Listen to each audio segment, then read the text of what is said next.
ही है। 1993 से पहले बीपी का नॉर्मल रेंज 160 to 100 होता था। कॉकरेन डेटाबेस 18 की आप रिपोर्ट देखिए। अब ये क्या हो गया कि उसको कुछ साल के बाद 140 to 90 बताया गया, और इसके बाद यानी कि कुछ और साल के बाद ये 140-19 से घटाकर फिर से उसको 120 से 80 बनाया गया। अब ये करने की वजह ये है कि लोगों को ज्यादा पेशेंट करा दिया जा सके। अब पहली बात ये समझना है कि ये जो बीपी की रेंज है वो कौन तय करता है। WHO में जो कमेटी बैठी है, जो लोग ये तय करते हैं कि बीपी का रेंज क्या होना चाहिए, जो लोग बीपी की रेंज तय करते हैं उसकी ही दवाइयां कंपनी है, ये दवाई कंपनी के मालिक हैं। तो उसका दिमाग ये चलता है कि दुनिया में दवाई की बिक्री बढ़नी चाहिए, दुनिया में दवाई का मार्केट बढ़ना चाहिए, ये उसकी सोच रहती है। तो उसमें ये इसको पहले ये बीपी पर ध्यान गया कि अगर हमें दवाई की बिक्री बढ़ानी है तो बीपी का जो नॉर्मल रेंज है 160 to 100 उसको घटा के 140 to 90 करना चाहिए। तो क्या होगा कि 140 से ऊपर के जो बीपी वाले लोग हैं उसको मरीज करार दे सकते हैं और उसको दवाई दे सकते हैं, तो उसके बीपी के पेशेंट बढ़ जाएंगे और दवाई की बिक्री बढ़ जाएगी। ये हुआ, लेकिन उसको भी इसमें सेटिस्फेक्शन नहीं हुआ, तो उसने बोला कि और कुछ करो अभी। तो और कुछ क्या करना है, रेंज उसकी और कम करो, 140 से 90 है उसको और कम करके 120 to 80 कर दो, तो बीपी के पेशेंट की तादाद बढ़ जाएगी। बहुत सारे लोग इस रेंज से बाहर चले जाएंगे और ये सारे बीपी के पेशेंट बनेंगे और उसको लाइफ टाइम दवाइयां दे सकते हैं। तो ये हो रहा है आज लोगों के साथ। ऑर्डिनरी लोगों को ये पता नहीं चलता है कि ये कितनी बड़ी साजिश हो रही है इसके साथ। आपको एक बात समझनी है कि आपका बीपी अगर 160 के आसपास है, यानी 160 से अंदर, आप बहुत ही स्वस्थ हैं, बहुत अपने आप को फिट मानिए। आपके अंदर बीपी का कोई भी प्रॉब्लम नहीं है। अगर आपका बीपी 150 या 60, 160 तक जाता है कोई प्रॉब्लम नहीं है। हाँ, लेकिन 160 से प्लस रेगुलर रहता है तो ये कुछ छोटी मोटी प्रॉब्लम हो सकती है। लेकिन प्रॉब्लम क्या है कि जब आप बीपी मपाने जाते हैं, डॉक्टर आपको यही बात बताएगा कि नॉर्मल रेंज है 120 to 80।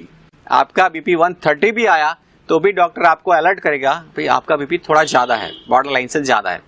अगर आपका बीपी 150 आ गया तो आप रेड अलर्ट में बताएगा, डॉक्टर आपको बता, अरे भाई साहब बीपी आपका 150 है।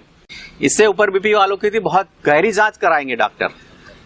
एक्चुअल में ऐसी कोई जरूरत नहीं है। चलो डॉक्टर आपको कुछ भी बोलते हैं, लेकिन आपको ये क्लैरिटी रखनी है कि 160 तक आपका बीपी है तो आप पूरी तरह से फिट हैं, कोई प्रॉब्लम नहीं है। आपको आपके दिमाग में समझना है कि मैं बहुत स्वस्थ व्यक्ति हूं, और अगर आपका बीपी आता है तो सबसे पहले आपको शाबाशी देनी चाहिए, हाँ शाबाश बेटा तेरा बीपी बहुत अच्छा है, खुश हो जा। अब आपको इसमें पता नहीं है 160 से 120 तक का बीपी का रेंज घटाया गया, इसमें लाखों की नहीं करोड़ों की संख्या में बीपी के पेशेंट नए बन गए। अब ये लोग सारे दवाइयां लेने ही वाले हैं, क्योंकि उसने खुद ने मान लिया कि मैं बीपी का पेशेंट हूं, वो दवाई लेने ही वाले हैं। और इससे जो मार्केट बन गया, उसका जो एक रेवेन्यू बन गया, एक बहुत बड़ा रेवेन्यू आ गया।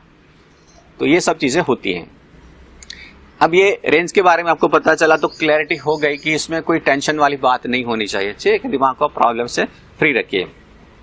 अब मेन बात कि इसका हल क्या है। बीपी रेगुलर ज्यादा रहती है 160 से ज्यादा, तो कुछ इसके लिए ट्रीटमेंट चाहिए। ट्रीटमेंट के बारे में भी मैं आपको बताऊंगा। लेकिन एक बड़ी प्रॉब्लम यह है कि बीपी जब आप मपाने जाते हैं कहीं हॉस्पिटल में या कोई डॉक्टर के पास, तभी एक बड़ी प्रॉब्लम होती है। वहां पे उसका माइंड है एकदम नेगेटिव रहता है, एकदम घबराहट में रहता है, इससे बीपी ज्यादा ही आने वाला है। हॉस्पिटल के अंदर व्यक्ति का बीपी थोड़ा सा ज्यादा आएगा और उस टाइम डॉक्टर उसको बोलेगा कि देखो आपका बीपी ज्यादा है। आपका बीपी ज्यादा आया तो एक्चुअल में बीपी ज्यादा नहीं है, एक्चुअल में बीपी आपका नॉर्मल ही है, लेकिन सिचुएशन की वजह से या फीलिंग की वजह से आपका बीपी ज्यादा दिख रहा है, तो इस वजह से दिख रहा है। इसके लिए आपको यह करना चाहिए कि आपको बीपी मपाने के लिए कभी बड़े हॉस्पिटल में या बड़े डॉक्टर के पास जाना ही नहीं चाहिए। उसमें क्या होता है कि जितना बड़ा हॉस्पिटल और जितना बड़ा डॉक्टर, इतना बीपी ज्यादा आएगा। आपको अगर डाउट है कि मेरा बीपी मुझे चेक करना है, कोई डाउटफुल है, तो जब भी आप बहुत खुश हैं, बहुत पॉजिटिव हैं, उस टाइम बीपी मापिए।